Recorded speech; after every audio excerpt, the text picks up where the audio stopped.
Well, the first thing a lot of people had to do when balancing their budget during this difficult year was to perhaps cut out entertainment expenses. And a lot of that had to do with the fact that that industry essentially was forced to close.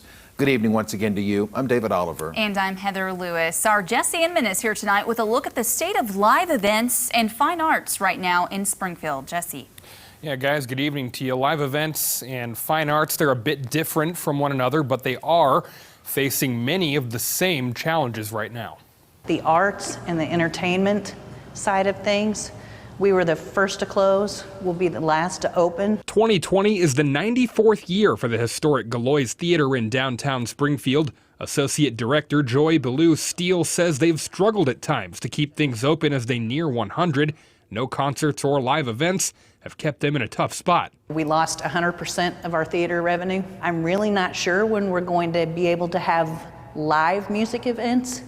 I look at old pictures of the theater full of people and it literally makes me cry because I think, when is that going to happen again? She says hosting a live show with anything less than a capacity crowd would result in losing money, but recently the light bulb went off on how to start generating some revenue. They've begun showing old movies and taking advantage of their own history, auctioning off posters of their past events. So we have an archive of them, and so we pulled 99 different posters out of this archive. Most of them are signed. All of our efforts right now are just, what can we do to keep this place alive?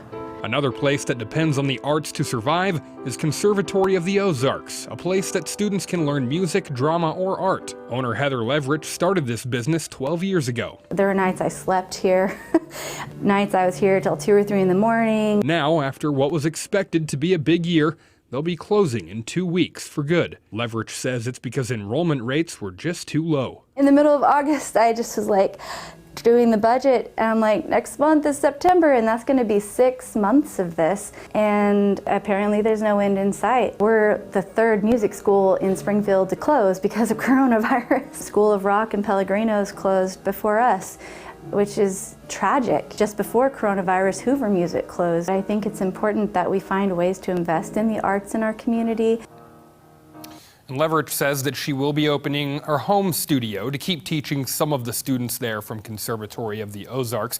And also, if you want to take a look at what the Galois has to offer as far as some of those autographed posters, or non-autographed posters for that matter, there will be a link in this story later tonight at ozarksfirst.com, and that will take you straight to the auction site to see what they have there.